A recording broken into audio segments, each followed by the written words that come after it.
defense reforms. Our Honorable Raksha Mantri's vision of 2025 curated an event around it for Kalam Kavach, released a policy suggestion paper, a challenge that we identified. There are bold interventions are essential to achieve Atmanirbharta in defense and Viksit Bharat by the year 2047. What are your takes, sir? Should the reforms be an ongoing process or do we need a one-time revolutionary reforms? How does the nation function? The nation functions based on a constitution. On the constitution itself, how many times have we reformed? 106 times in the last 7 decades plus. So there cannot be only one explosive kind of a thing. It has to be constant. As time changes, there will have to be reforms because you have to keep pace with the technology changes and also your aspiration. You have to keep changing that.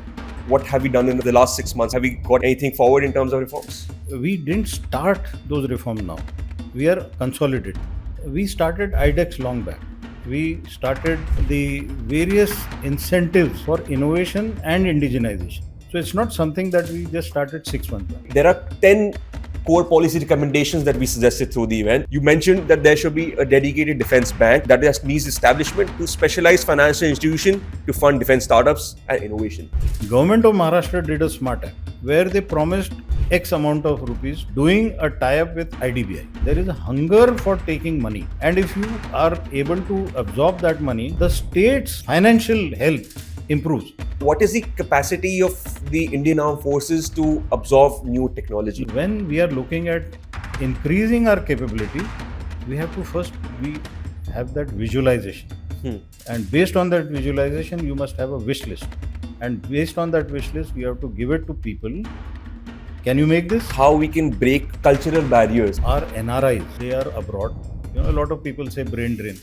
I say no, it is a return on investment. I have heard the Prime Minister saying 2025 is the year of reform. National Indigenous Content Authority, NICA, to verify true indigenous value in all manufacturing, not just defense, but in all manufacturing, ensuring a unified whole-of-nation approach to achieve self-reliance across sections, because this is also our PM Modi's vision. We have to go to ascertain that genuine indigenous content rather than white labeling. The people who man it have to have the attitude of nationalism. Where there is a vision of Viksit Bharat 2047, it has also to combine with Surakshit Bharat. Are we visualizing future warfare?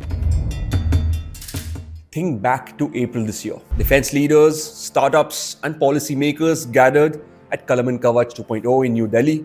Amid the buzz, one document came up, policy suggestion titled Defense Reforms, India's Gateway to Strategic Greatness. Just days later, the Pahalgam terror strike and Operation Sindoor erupted, and suddenly the paper's proposal felt less like think tank theory and more like survival tools. Today, we bring you one of the architect and strategist behind that blueprint. Lieutenant General Vinod Khandare, former Director General of the Defense Intelligence Agency, ex-Deputy Chief of IDS, and the man the Ministry of Defense tapped as Principal Advisor to steer long-range modernization. Few officers have juggled satellites, cyber, and soldiers' welfare at the scale he has. In the next hour, we'll dig into why India's procurement playbook still lags battlefield reality and how dual GSQRs could slash timelines by half. The case for a national defense bank, moving from piecemeal offsets to patient capital that lets startups scale. Semiconductors, drones, hypersonics, what strategic autonomy really means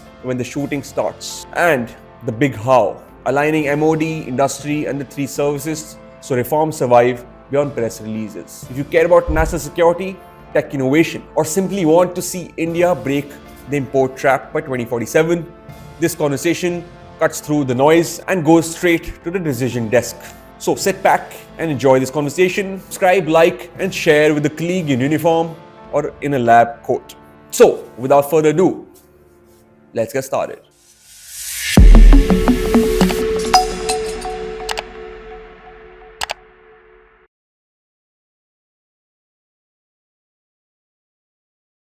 Before we dive into today's conversation, I want to take a quick moment and ask for a favor. We noticed that 93% of you who watch our content regularly aren't subscribed yet. My promise to you is simple. If you hit that subscribe button, we'll keep working hard to bring thought-provoking conversations, incredible guests, and the topics you really care about the most. It is practically free for you, but it makes a huge difference for us, helping us grow, reach more people, and bring even better content your way. Thank you for supporting. It means the world to us. Now let's get back to the video. General Khandare, welcome to Diary for Publisher. What an honor to have you here today, sir. Thank you, Shivam. So today, I want to have a conversation with you on the subject of defense reforms, and where this subject comes from is our honorable Raksha Mantri's vision of 2025 to be the year of defense reforms, on which we, and you were a major part of it as well, curated and went around it for Kalam Kavach and released a policy suggestion paper which came through the event. It has been taken well by the ministry, but I really want to have this discussion with you because you were an integral part of helping me formulate this. So I just want to run through some challenges that we identified, and you could maybe add some value to it as well. Sure. So a challenge that we identified, a major challenge. By the way, this event was 1 week before the Pahalgam attack, so it was very forward-looking in terms of reforms. Having said that, sir, it also said that we need revolutionary reforms. That means that while defense reforms should be an ongoing process, I had a conversation with one of the major general in the army who takes care of the acquisition process. He said that there are bold interventions are essential to achieve Atmanirbharta in defense and Viksit Bharat by the year 2047. What are your takes, sir? Should the reforms be ongoing process, or do we need a one-time revolutionary reforms? No, there is nothing like one time. Reforms have to constantly happen. And I will draw a parallel to this. How does the nation function? The nation functions based on a constitution. On the constitution itself, how many times have we reformed? 106 times in the last 7 decades plus. So there cannot be only one explosive kind of a thing. It has to be constant. As time changes, there will have to be reforms because you have to keep pace with the technology changes and also your aspiration. You have to keep changing that. And let me tell you, because when you began, you spoke about that event. On the last day of 2024, Honorable Raksha Mantri called all the secretaries to his office. He spoke to them. What did he say? He said 2025 is the year of reform. First point. Within, I think, a month and a half, the Defense Secretary, Mr. Rajesh Kumar Singh, what does he do? He goes to an event with the Air Force and honestly says that the ministry needs a lot of reforms. Where else have you seen a bureaucrat coming clean on his own ministry? And what does he say? 2 things I want to tell you. He said, we have had luxurious timelines. So we need to cut on that. And then he said, we lay down standards which are golden standards. What do you mean by that? If you lay down golden standards, there is no other option but to import. So what we have to do is benchmark where are we in the country, where can we be, and we lay down the standards as per that. And as we keep getting Atmanirbhar, we'll keep changing that. Right. So it's a continuous process. So instead of saying one time, we must keep doing it progressively. So before we go deeper in this policy paper, you mentioned about it's been 6 months since the announcement of the year of defense reforms. What do you think? What your assessment is on what have we done in the last 6 months? Have we got anything forward in terms of reforms? Now, first thing is we didn't start those reforms now. We are consolidating. We started IDEX long back. We started the various incentives for innovation and indigenization. So it's not something that we just started 6 months back. In addition to that, the kind of encouragement for the startups. Before this, we were discussing about an initiative which was Swavlamban. When? In June 2022. Yeah. Then thereafter, June 2022 was when the Prime Minister announced it. And he let loose 75 challenges for the Navy. They were the lead in that. By October, when we had the DEF Expo at Gandhinagar, we announced another 75 for space this time. In addition to this, the Army, the ADB, they have been constantly at it. Air Force, they've been constantly at it.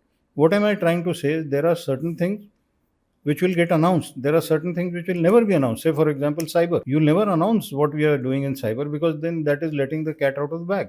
Agreed. Yeah. So now when we say last 6 months, because from the calendar year, the way we see, recently an experienced hand who was in MOD as DG acquisition Mr. Apurva Chandra, who retired as a secretary in another ministry. Who also wrote the DAP 2020. Right. So he's come back.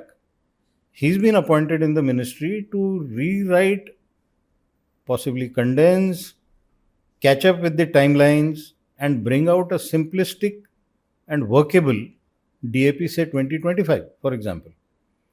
Now, even before he was appointed, what did the ministry do? They told everyone to give suggestions.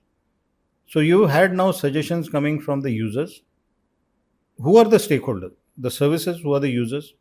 You have the industry of various grades, the big ones, the MSMEs, the startups. You had a number of experts who've retired from the services but have a lot of ideas. You have a lot of Ministry of Defense officials who spent their last few years in this. They were at the helm of affairs or they were in the middle of it. Even they are giving their suggestion. So we expect the DAP to come up in a manner that it is simple to understand, it is quick to understand, and possibly if the startup who has no clue about the defense, an industry which has no understanding, but for them it becomes a simple thing. Otherwise, invariably, because the industry doesn't understand, they say, okay, defense mein nahi jana. Let's go to some other ministry because this is complicated. So we want to untie a few of these knots, make it simple for people. So in these 6 months now, when you have this committee, they've been given a timeline. So Mr. Apurva Chandra will have to submit in these 6 months. In 6 months. Yeah. So that takes care of this. You also would have heard some interviews by Dr. Girish Kamath, Chairman DRDO. He's been given extension. Samir Kamath. He's been given extension for what? To complete certain things, because there's a continuity involved, no? Then there are a number of lessons which have come out of Op Sindoor. That's Op important. Sindoor bring out very clearly the need for becoming Atmanirbhar. Then it also substantiates and validates whatever products we did as a part of joint venture or as a part of DRDO products have also been successful. So it's a continuous race that we are into. And even after what we do in this year of reform, that's not a full stop. That will be a comma and we'll keep moving. So, like an ongoing process, you said. It will. So you mentioned you started with DAP review, and the common factor that the event brought out when it comes to the problems at the ecosystem level was that there's a prolonged procurement cycle, which we are aware about. Then there is a complex DAP, which you just mentioned. Then there's also a mention about how our procurement is more reactive as and not strategic as it should be. Another problem is that there is not enough collaboration. There's fragmented. We work in silos as our ecosystem. And then there are also issues when it comes to our collaboration with the private sector, our R&D investment, the trust deficit that is there, and as well the human resource capabilities at different levels. See, a lot of things you mentioned. Firstly, working in silos. Now, or even say people would have said that people who were taking decisions didn't have the expertise. Some people said that. So you created a DMA. You created a CDS. Yeah. You created his team. There was already headquarter ideas which had come up. Now the crown came in the form of the CDS and a secretary level power for the DMA. Yes, absolutely. Now these are all ongoing things. All this happened 2019. So it's something which is ongoing process. Now as they keep stabilizing, simultaneously what did we also do? To improve the capability and the capacities, we created some organizations in space, in cyber. So why did we do that? Atmanirbharta. Because if you have somebody who's driving it, so he will create problem statements, he will pass it on to the industry will have to be handheld, startups will have to be engaged. Some complex issues where startups may not be able to do a complete system. They may not be able to do even a subsystem. So they will possibly get into components. But all that has to happen in India. So there are so many things. And one of the part which you said about the distrust part.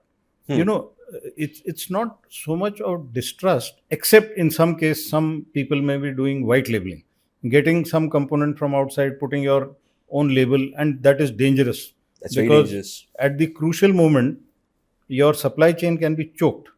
Because you may fool me, but the supplier to you knows exactly where this product has gone. So at the critical time when I want scaling up of production and the supply chain dries up, then what does the nation do? So it's not essentially distrust, but there is a requirement of auditing the authenticity of the entire chain. So that part, if we are able to understand, and if we are very clear about the testing and certification. So what I mean by testing is, it should be genuine testing. It should not be fraudulent testing. Some testing center which just comes up fly by night and gives a certificate. We've had such cases also. There has to be national effort when it comes to testing as well. And in addition to that, there has to be a conscience. Some industry or some person starts a testing center and keeps issuing certificates. Be very careful, because this is anti-national. Agreed. And if you're looking at certification, based on the certification, we are going to accept it, no? So all those steps and tick boxes where we've ticked it to say, yes, there is a valid certificate. That valid certificate has to be 100% valid. It cannot be a pseudo certificate. So these are the issues. These challenges with that. We can possibly accept some slip-ups in other ministries, but not in defense. Yeah. In defense, you fight a war once and you have to be a winner. There is no position of a silver medalist or a bronze medalist. So that is why if we have standards which are very strict, if we have testing procedures which are very strict, trials which are very strict, yes, technology today provides that some of it can be done as simulations. But then those simulations also have to be met. But in some cases, simulations plus on ground. I'll give you an example. If you want your drones to function in high altitude and super high altitude, some part will be simulation, but actually you still want them to fly at say 5,000 meters above sea level or even higher than that, with the wind current, with the extreme temperatures where it is minus 45 degrees. What is the power source? What is the kind of battery life? At that altitude, whether your drone is going to perform or underperform. So many things at times on paper may appear to be too complicated.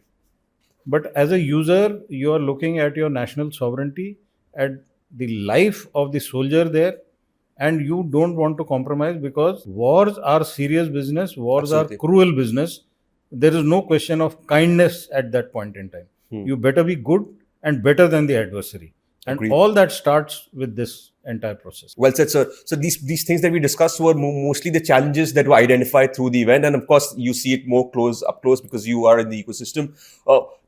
There are 10 core policy recommendations that we suggested through the event. I'm going to speak about some that were relevant and some that were spoken out by you, so that you can add more value to it. The first one, which was one of the institutionalized revolutionary defense reforms that needs to bring out, is the one that you suggested that was about the funding of startups. You mentioned that there should be a dedicated defense bank that needs establishment to specialized financial institution to fund defense startups and innovation. So if you want to add. What inspires me to say this is, you look at rural cooperative bank, urban cooperative bank, housing bank. You look at every sector, there is some banking system there. In defense, when you start looking at the amount of money that is required, okay, let a startup go to a normal bank, which is I don't want to name, but any bank. Now the person who's sitting on the other side of the table is asking the startup questions like, what is the collateral that you're going to sign on this for this loan? The startup has just come out of an engineering college, IIT or something. He doesn't have a collateral unless his father is kind enough to sign something. There are brilliant minds who are from families which are not very rich, but he's got a great mind. Is the bank ready to accept without a collateral but take an IP as a collateral? Today that system doesn't exist. But if you have something which is dedicated as a defense bank, maybe these new provisions, obviously this is serious business. This will have to be approved by the Ministry of Finance. I'm just saying, because There are no rules as such today. So where does that startup go? He goes to some venture capitalist. The venture capitalist straight away asks him, do you have Orders. assured purchase order? Why would the individual take a risk? So it is the chicken and the egg. You're going round and round. Yeah. Now, by then, the startup gets fed up. That boy goes to Silicon Valley. He's immediately absorbed there. And the same thing which he was wanting to give it to you here, 50 times or 100 times that cost, you will buy. Absolutely. So that is the reason, the logic that I was saying. And I'll give you a small example. While we were busy looking at the defense corridors coming up in UP or in Tamil Nadu, Government of Maharashtra did a smart act. Not smart act in that sense, but a very good measure where they promised X amount of rupees doing a tie-up with IDBI. And they said, okay, get defense industry to Maharashtra. Within no time, that 500 CR just finished. The chief minister promised another amount of money. So what does it mean? There is a hunger for taking money. And if you are able to absorb that money, the state's financial health improves. If you look at all the states in India, out of the 28 states, Maharashtra is a state which generates maximum revenue. And you are investing again and drawing these industries into your state. What does it mean? You funded them. You've given them land. You possibly given them all possible facilities.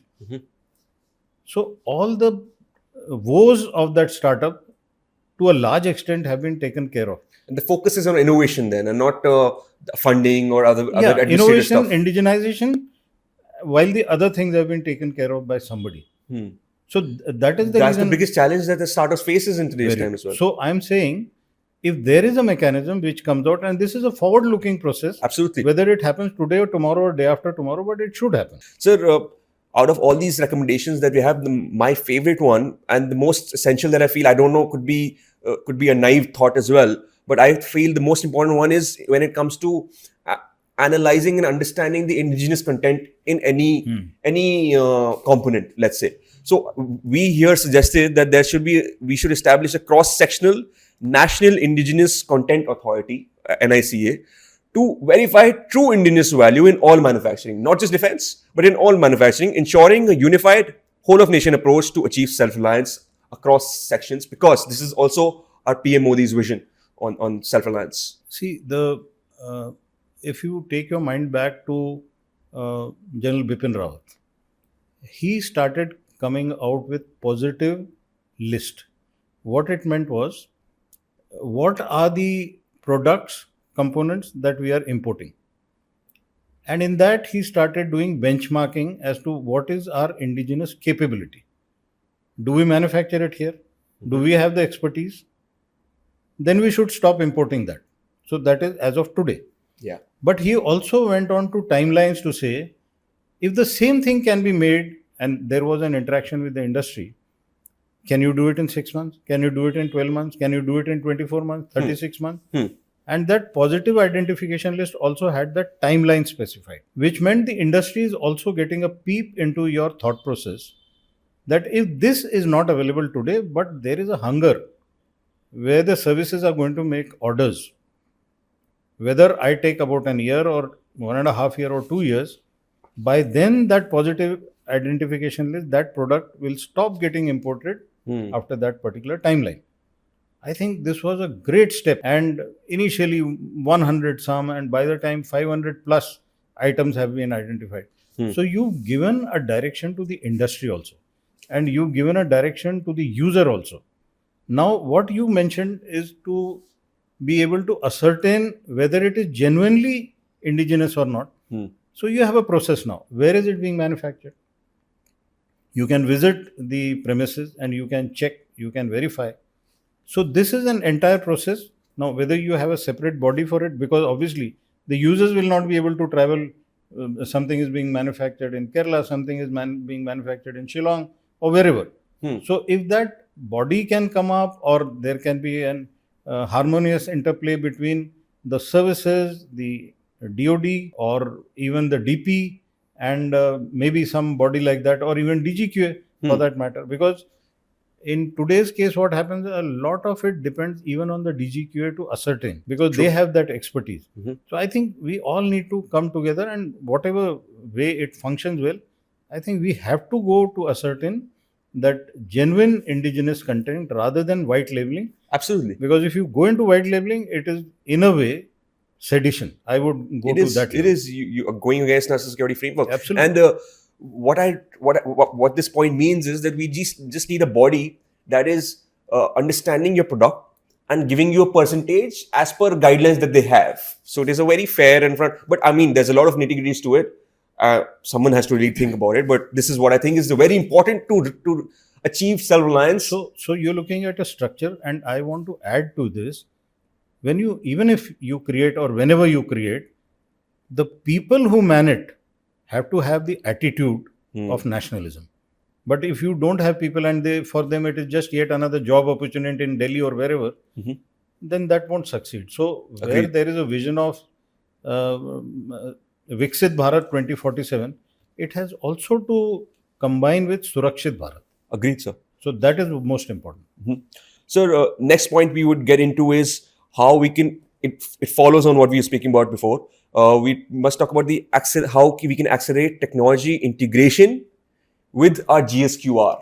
And our Deputy Chief of Army Staff, who's in limelight these days because he said something in media recently, General Rahul Singh mentioned about a dual GSQR model, which can be interpreted in two ways. One way is we can divide our GSQR in two parts. One part is the product that we want as a current value, and the other 30%, 70% could be current and 30% could be future technology, which the same company could provide.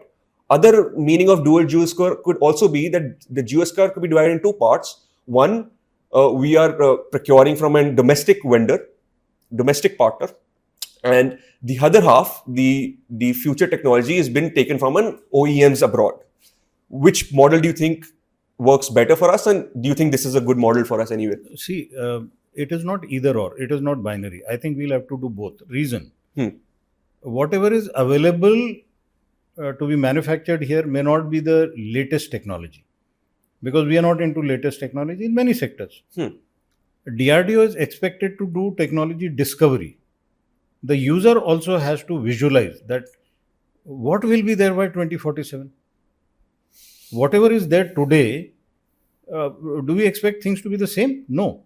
So what we have to meet today is to overcome our deficiency and fill up the voids and fill up the vacuum. Are we visualizing future warfare?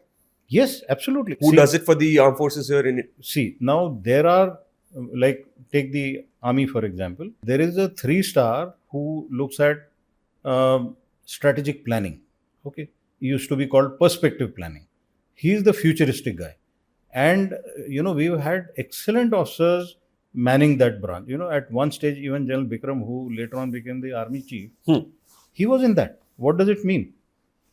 I think even General Chauhan was in that, the CDS.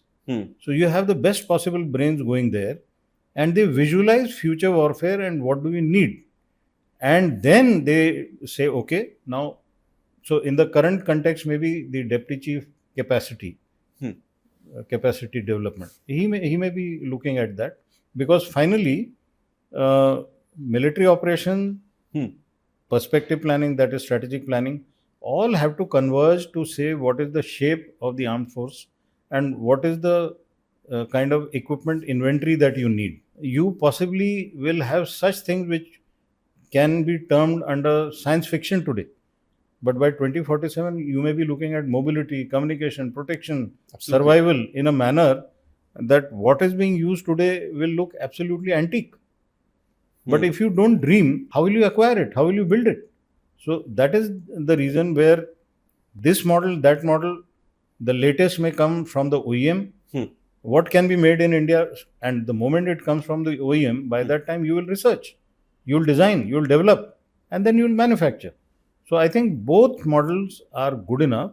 One is to overcome the voids today, and secondly is build up future capacity. But just keeping this aside for a second, sir, just a question came to my head while you were answering this question. what is the capacity of the Indian Armed Forces to absorb new technology? Right. One good thing I must narrate.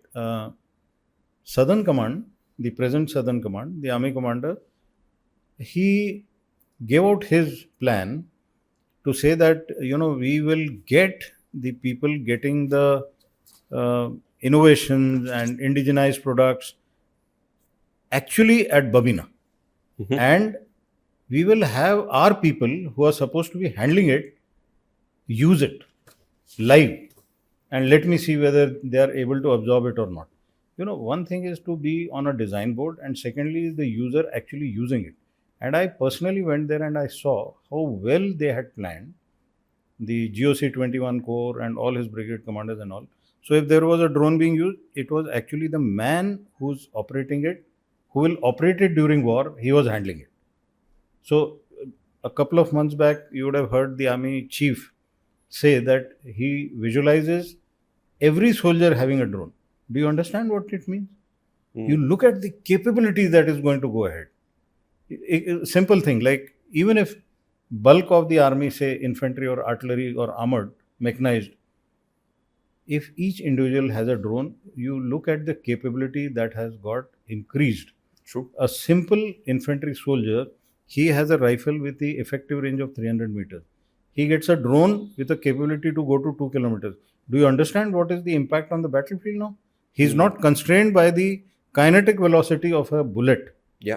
But he's got vision of what's happening 2 kilometers away, and he's got another few drones based on his section, company, platoon, battalion, where he can engage something at 2 kilometers, 5 kilometers. He's able to neutralize it without endangering himself. So you've ensured extended range. You've given him surveillance of extended range. So he's seeing and destroying at a range. You look at artillery. Your guns are going to give you enhanced ranges 35, 40 kilometers. But where is the view? Where is the capability to see what has happened on the target? One is satellites. Second is drone. Satellites don't change their course because you are attacking something. Satellites come and go. They have a fixed orbit. They have a fixed time. But then there are drones. And there are drones which have to survive and operate that much behind. So when we are looking at increasing our capability, we have to first have that visualization. And based on that visualization, you must have a wish list. And based on that wish list, you have to give it to people. Can you make this? If my artillery shell is landing there, how am I seeing it? What kind of a platform do I have? Will I risk a helicopter going that deep? It will get shot. But if I have a drone, not one drone, I have a swarm of 100 drones, something will always be there. So the point is, things are changing very fast, and we better use our imagination and use those ways and means which were not used so much in the past wars. So don't fight the past war, fight a future war. So I want to discuss a couple of more points from this. But before that, I want to lighten our conversation a little bit. It's getting too intense for us. Sir, I want to understand from you. You are someone I've been interacting with for a long time, and I see how passionate you are when it comes to national security. Of course, your passion comes from your service that you were a part of as well for 40 years. Where does your inspiration come from when it comes to your passion for national security, sir? See, national security comes because when I joined the army, maybe I had a very good platoon DS, that is the instructor at the training academy. I had very good friends from within the academy itself. Then I came to a fine battalion. My battalion, my COs, my other seniors, they kept my inspiration level very high. This is one part of the part in uniform. Does that remain with you over the years? Yes, it remains. Wow. Because you get molded into that. But more than that, like I always say, the basic thing about our civilization is your family. If your family has given you good sanskars, that comes from your mother, father, brothers, Absolutely. Extended family, your friends, your teachers in school, your teachers or professors at college, your instructors after you've joined the army. So if you're lucky and if you have that positive frame of mind where you say, okay, I am an individual, but my nation comes first. So today you hear a lot of people saying, Desh Sarvopari, Rashtra Sarvopari. I think that is the way we are all grown up. And most importantly, our generation was one. As a child, I saw 1962 war, I saw 65 war. When I'm saying I saw means as a citizen, as a school child, 1971. So every few years there was something happening. And by the time we joined the army, everything seemed to be happening. Something was happening in J&K, something was happening in Punjab, Northeast, Glacier, 1984, Op Pawan, Sri Lanka. By the time we became a CO, Kargil started, then Kandahar hijacking started, Parliament attack happened. So practically you were in action everywhere. And that is when you realize, start thinking, you close your eyes and you say, my God, everyone seems to be getting after the nation. And similar things are happening with countries like Israel. So we are huge. Israel is small. They say we face existential threat. When you start looking at it, there's not a single person who wants you to stay as a nation, whether it is a superpower or whether it is your neighbor. If you have two such neighbors, and then you start thinking, what am I leaving for my future generation? So all those things come only when you have a positive way of thinking. And I think that positive way of thinking comes because of what your childhood has been, what your schooling has been, what your grooming in the armed forces has been. I think all put together is that the nationalism mold in which you put yourself. So I have a conversation with a lot of people your generation, a lot of officers, army officers, and everyone has this thing to say that it is my duty to serve the nation. Do you think that's going down now as we are progressing, or do you think it otherwise? No, I personally feel it is every generation's responsibility to pass on the dream and pass on the passion to the next generation which is coming up. Wow. Whatever may be the case, people have different views that generation Z is like this or millennials are like this. I don't agree with that. Okay, let us look as a nation. We are a nation. What is our guiding factor or what is our binding factor? The Constitution. We all respect the forefathers who made this Constitution. Legally, as per the Constitution, there is a section 51A in which fundamental duties have been given. If you don't follow it, is it out of ignorance or is it out of arrogance? Both. If you're ignorant, I can still tell you. But if you're arrogant and you don't want to believe it, then there is a law. So law enforcement also has to be like that. If people are unwilling to respect the sovereignty of the country or the flag, then obviously the law has to come into place, whichever generation we are talking of. Inspiration will be given by the elders, but compliance will have to be as per what the state law is. So I think all in all, there is no slipping away from the fact that duties are more important and possibly more important than the rights that you demand. Wow. So that is the way I look at it. You well said, sir. It gave me goosebumps when you said the last statement. Because really true that it is our duty that we need to perform, and rest is, it comes with it. Yeah. Let's get back to this, sir. I've got two more important points. I've got various points, but two more points that I want to discuss with you. One is that we all talk about the reform that we need in DAP and how the procurement culture should be. A lot of people said that the current L1 model doesn't suit our systems, our process, and we must have something different. And for a very long time, I've been hearing about a way to procure stuff through an evaluation metric, where we are giving the outdated L1 lowest cost, replacing this with a model with a weighted matrix, where we are not just looking at the lowest price, but we are also looking at the IC value, the time of deliverance, the quality, or even things like the cybersecurity resilience. So your thought on this, and if you want to add any other point to it as well. Both the issues which you covered are very good in the sense a kind of a matrix where value is added to whatever is indigenous here. There over a period of time we've seen there are people who import something, white label it, the cost goes down. The genuine guy in India suddenly realizes that because he's developing something here, there is a value to that, there's a cost to that, no? So that weighted matrix, definitely I agree with what we should do. And the last part which you mentioned very importantly is the cyber security. Defense industry, public or private, has to look after its cyber security. If you don't look after your cyber security and your design is stolen, you can imagine what havoc can be played by countries which are way ahead in technology. By the human life of the soldiers and the officers is being compromised.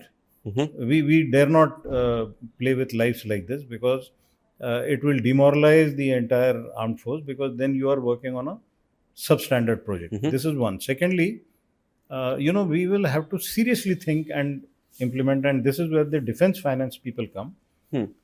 Is L1 the only way to do things, or is the definition of L1 going to be slightly different? Let me explain to this. Please. What do I want? I want a product technologically superior. So, do I add T1? Yes, I should add T1. If it is cyber secure or secure in every respect, so I say S1 also. Now, if within this, so I start by evaluating technology. So, out of 10 people, I look at who's giving better technology, and out of, say, these 10, 5 get knocked off. Then I look at the security part, and I look at this, that, two of these, I am sure that this is not secure product. So when we say secure in what sense? Trusted product and trusted source. These are the two things which will decide everything. Yeah. So I am now looking at S1 also. So out of those 5, 2 more have got knocked out. Now there are 3. Now I go to the L1 in this. And again, I don't want to be a rejection board kind of a thing. So I say, okay, out of these 3, L1, L2, L3. And I have a huge requirement of 4,000. And I also assess these manufacturers, what is your capacity to manufacture every year? I don't want my soldiers to get something after 10 years. Yeah. Because the capacity is so slow. So now there is a very peculiar model where we have looked at the future artillery gun, where it has been split into 2. Vendor diversification. So L1, L2 together have been given that entire order, say at 60%, 40% at the cost of L1. L1. So if L2 is ready to give their, fine, come in. Advantage, the armed forces get this in a compressed timeline. At times, we may have to give it to L1, L2, L3 also. Yeah. Because and at the same time, we also have to see the industry has to sustain itself. You can't give it to one and the other 2 dry up. It should not happen like that. So I think it's a comprehensive process where we must look at the national capacity, national capability. You can't have a monopoly, because you have a monopoly, then again you'll end up in trouble. True. So all these things put together, I think we need a customized solution, and that's what I think will happen when come out from the DAP review. Yeah, absolutely. Good to hear that, sir. Sir, my last point is about hand-holding startups as well. How we can break cultural barriers. This would be in 2 parts. The first part would be how we need to replace the term vendor with industry partners, because they feel distant otherwise. If we see them as industry partners, they will feel a part of it. Right now, we see them as vendors. They're just who's fulfilling orders, but you can't just have someone fulfill orders when you're doing something so strategic and so important such as national security, sir. Your thoughts? May I give you a small incident? Again, this is a real incident. It has happened, and I was a part of that particular mechanism where we encouraged our NRIs.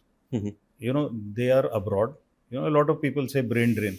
I say no, it is a return on investment. I'll explain how. There's a brilliant young man who's gone abroad after his IIT education, because at that point in time, nobody could absorb him here. So he's gone abroad. He's worked very hard for 10 to 12 years, 15 years, so to say. Say he went at the age of 25, 28, 10 years, 38 years, or 43 years if it is 15 years. He's still prime in his youth. He's not an oldie. In these 10 to 15 years, what has he done? He's earned money. He's worked on the latest technology, whether it is robotics, whether it's data management, or whether it is AI, whether it is quantum or blockchain. He's worked on it latest. Okay. Now he says, the government has given me the OCI, overseas card. That is, now he doesn't need so many times visa application. So he can come into India and go out of India at a very frequent rate. So that OCI was to do what? to encourage our diaspora to get back and reinvest here. So he's running an American company there, and he's opened up 2 or 3 companies here because cost of production is low. He's brought technology here. He's skilled people here. Now what is happening? I encourage him, say, and this is a real thing. About 5 to 8 years back, I think I met him and I encouraged him, why don't you pay back here? He said, yes, I'm ready to come here. What do I do? I said, show me what you are doing. So he showed me robotics, this, that and all. I said, no, we have plenty of work for you here. So he comes, he opens up something here. And I tell him, okay, come here, come to Sena Bhavan, and I will make you meet one of the DGs and he will give you the problem statement. And this is the number, and I make both of them speak on phone. And now he's a busy man. He's a owner, CEO, God knows what all. So he comes in an expensive car. He stops near Sena Bhavan and he gets down. He's told, this is the place where you have to go. And out of ignorance or out of lack of understanding, I don't know. But the sentry who's standing there, he says, vendor hai, udhar khade ho jao. Now that person is put off. He's come for 2 days to India. Out of that 1 day he is spending here. He goes back to the car and brings me up. He says, uncle, I don't think I will work here like this. So I said, what happened? He told me. He was put off. He's never been treated like that. And would you treat anybody who's coming from a foreign company or based on what your MEA is sending? You'll never... That's the reality, sir, though, when it comes to the industry. So your point here about vendor and industry partner. In one of the speeches, I have heard the Prime Minister saying industry partner. But we still insist on using the term vendor. Not correct. That's because it's mentioned in the DAP or other policy paper. So that's what requires change. Yeah. So if there is a political will and a political vision, then it has to be translated into administrative instruction to say, let's call them industry partner, because it gives a certain respect. You know, vendor is like somebody who's selling aapko perchun bech raha hai ya kuch hai. You never see him again. Yeah. But when it comes to an industry like defense, he's a partner. He has to be a partner, sir, because if you're doing something so critical, it has to be a whole of nation approach. You can't be like, we are doing it and you just come give us and you go off. In addition to that, what we also within the services or the users have to do, we have to change our certain rules about security clearances and all and speed up. You know, you can't be having that gentleman having landed up at your doorstep and you say, I haven't got a security clearance. What nonsense is this? If an OCI card has been given, there is a process in the government where, again, some clearance through RNAW, IB has already been done. I am not able to understand how the services will be able to have a peep into how we will be able to see what is he doing in Atlanta or Georgia. So, if there is a system in the nation that this OCI has been cleared by an intelligence agency, then we all respect it. We don't duplicate the work unnecessarily. Fair enough, sir. Sir, another problem that the industry faces is when it comes to trials. The trial model that we have follows no cost, no commitment, which demotivates the industry as well. So the paper suggests here that we should either have full cost and no commitment, or no cost full commitment, which still makes the industry feel at ease when they're doing business with the ministry of the or the services. Sir. Your quick thoughts on this? A lot of us have understood that when you get somebody to do no cost commitment, it is a pain, it is a financial burden. You know, just shifting something and taking it to Suratgarh or to Babina or Pokhran or to high altitude, lakhs of rupees are spent on that. You know, it's a big burden. And this is one. Secondly, there was a time when these people were not even being accommodated. They had to run around for food. They had to run around for rooms. But I've seen now recently a lot of senior officers have said there is a proposal which is still floating around that why don't we create a hub where anybody wanting to do a trial, we will have a core group there. They will assist you. Come and do your trials there. Recently, we had GOC 14 Corps doing a lot of trials in high altitude. There were designers and there were people who were manufacturing drones, had never been to high altitude. So for them, it is a first time experience. It's important. Should it have happened earlier? Yes, of course. Forget that. But are we doing it right? We have to speed up again. And we have to ensure that the financial strain and sensitivity, because quite a few of these startups are working on loans. Every day's delay, whether it is in trial or whether in orders, that interest is mounting up. Nobody is going to write it off. For me, it's an assured job on every first I'm getting my salary. Think of that poor chap. And you strengthen him by taking speedy decisions, by doing trials in a very speedy manner. So they feel motivated as well. Motivated, he's your guy. Yeah. He's an Indian.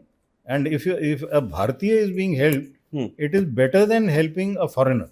Absolutely. So I personally feel we all have to be involved in it. Absolutely, sir. We covered a lot of pointers here, but I still see 2-3 good ones. I just want a quick remark from you, sir. Sir, one point here is that we need to bring in accountability framework where we introduce a responsibility principle when it comes to any policy. This ensures accountability for delays from R&D and procurement stages and different stages as well. But these are the two important ones, sir. How can we implement this? See, when the DAP comes, whether timelines are fixed for everything, it will have to happen. And I feel here, more important is the technology incorporation even in our offices. Say, for example, you look at what other countries have done. They've brought in blockchain. What does it mean? Your file is moving with a date and time stamp. And it is visible to everyone that the file has been marked to me on a particular date. How much time have I taken on that? Today, if we are moving on actual paper files, and we have a secure system where digital secure system within the ministry or within the services, I've seen in the services a lot of it has happened. Can we do it beyond this? Yes, of course. The silo approach, even in digital functioning, has to stop. Yeah. And if we have that time and date stamp, accountability will get fixed.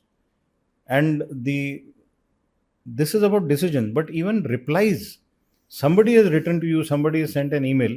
Have you replied?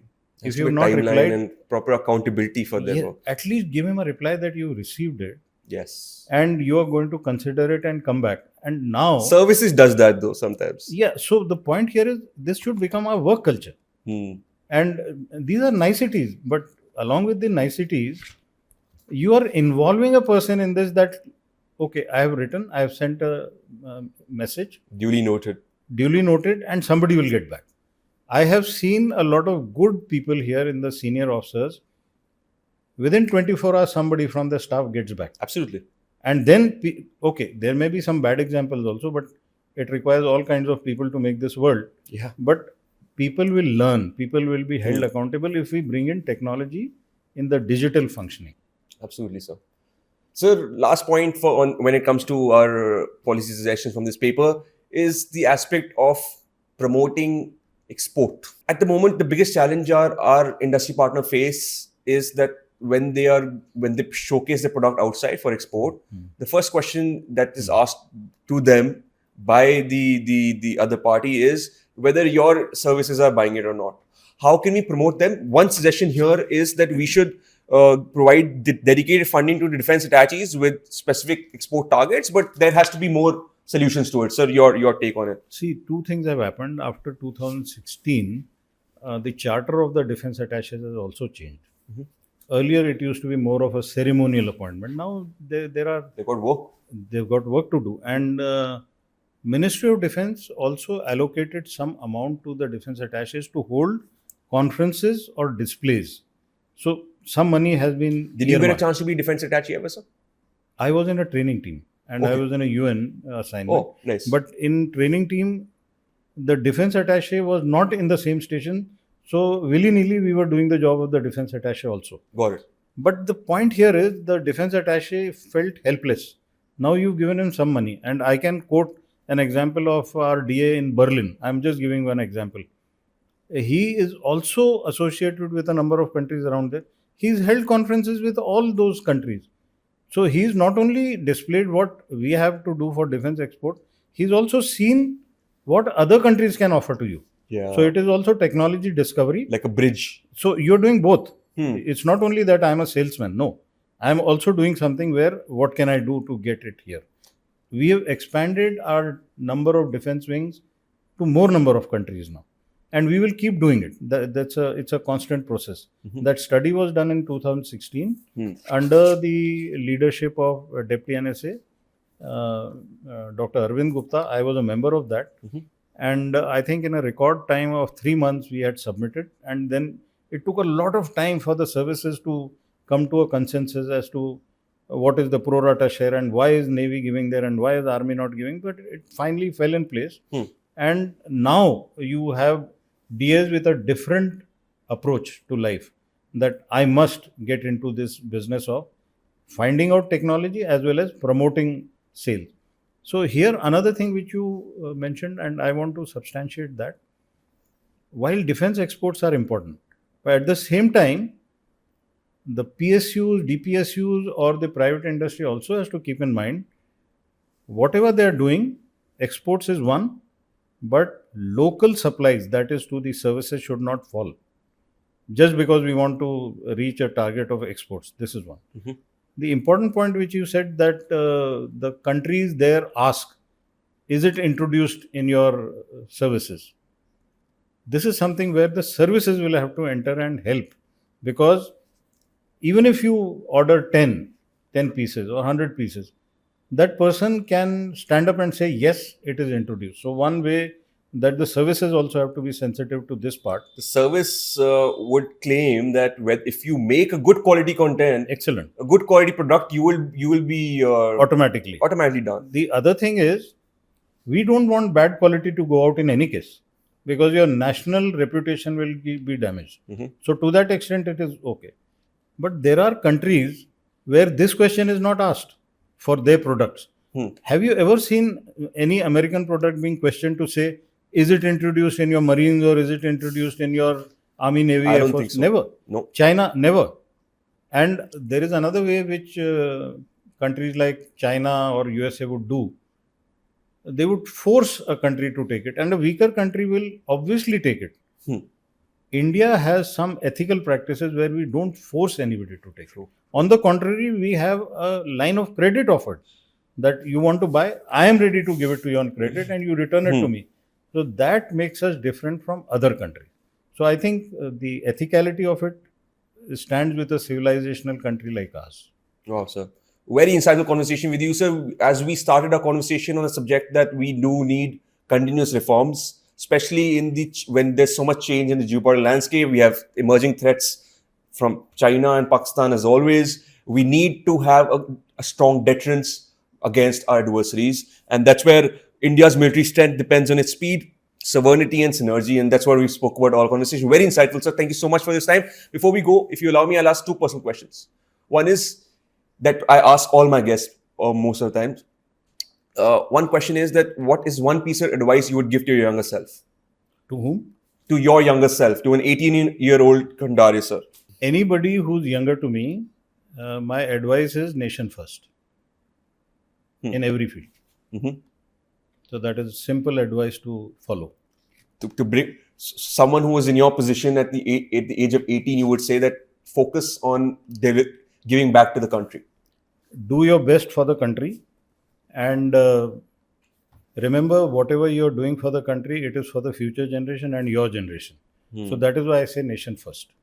And everyone has a role to it. Everyone can play their role. Absolutely. You are playing your role through your service. I'm trying to do it through our conversations. 100%.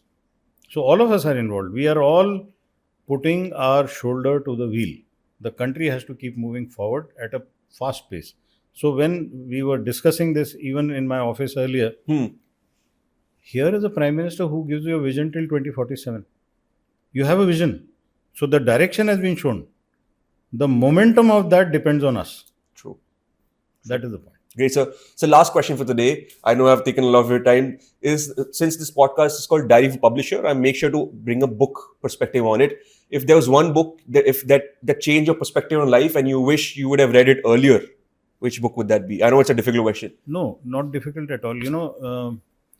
Many a time I look at the ancient wisdom, the historical wisdom that people have left for us. Unfortunately, when we read history, the way the system of education is, you are told to mug up the dates and to mug up the names of the people, whose son, when was he born, when did he die. I think I was lucky. You know, my parents and especially my mother, she told me when I was in class 6th or 8th, I don't remember exactly, but she took a fat book on Shivaji and handed it over to me. And she said, read it. I had never gone to a Marathi school, but at home we used to speak Marathi. So I said, but Marathi. She said, don't you speak Marathi with me? I said, yes. Just read it. It's like Devanagari scripts are not difficult to understand. I must have taken more than a month to read that, but I suddenly saw what was being done then to establish a sovereign nation is relevant even today. Relevant now. You know, even then he was fighting a war on multiple fronts. Today also we are in the same situation. He had to create everything from a scratch. So if we say 1947 was that point of the scratch, so we are looking at that. He had a vision that the country should be rid of these foreigners. Today what we are saying, we should be rid of foreign suppliers. We should do everything ourselves as much as we can. I don't think we can do 100%. Even he did not say 100%. Then there were things where, as a visionary, he said, let me make a navy. There was no navy with the Marathas, but he created a navy. So I always look back to what I read and I feel it is relevant even today. Only the context has to be understood. It's not that you will start fighting a war with a sword. Things have changed. Mobility has changed. It's not on a horse anymore. That part you use your intellect and you correlate it with what is happening today. If you have Vietnamese people following that brilliant leader, why are you following leaders from the West where the Anglo-Saxon wars are of a different kind? You are in a different geography. Things are different here. But let's look at our great leaders at Maharana Pratap. You look at Maharaja Ranjit Singh. You look at Shivaji. You look at the Chola Empire. Even Arjuna from the Mahabharata. You look at Northeast, Lachit Borphukan, who defeated the Mughals by luring them in. So basically, you have to just pick up what is best. Arthashastra. Kautilya Arthashastra is amazing. The character of Sri Ram, the brilliance of strategy of Sri Krishna. Yeah. So if you were to ask me one book, I'm saying there is a library. Ancient wisdom. Ancient wisdom. Library. Why should I restrict myself only on one book? Absolutely, sir. We have a bouquet. We don't have one single rose. I think everyone should read that. Absolutely. So we've got so many books when it comes to our strategy, and we look at Sun Tzu or we look at Little Heart. Yeah. Let us look at them, but follow what is customized. Beautiful, sir. What an insightful conversation. I could have gone on and on with my questions, but I'll have you over again because there's another subject that we need to discuss that we'll have in a following conversation. But thank you so much for your time and your insights. It's always a pleasure, and I'm sure the audience had a lot of takeaways. Thank you, Shivam, and a very big Jai Hind to all your audience. Thank you so much for tuning in. If you enjoyed the episode, make sure to like, share, and subscribe. Until then, keep reimagining yourself and know that the power of change lies within you. Jai Hind. We at DOAP are working really hard to take this podcast to the next level. Our guests are going to get even better. Our production quality is going to get even better. And hopefully, I'm going to get even better too. Most importantly, we are committed to being consistent and continue to do what we love the most. Until then, keep reimagining yourself and know that the power of change lies within you.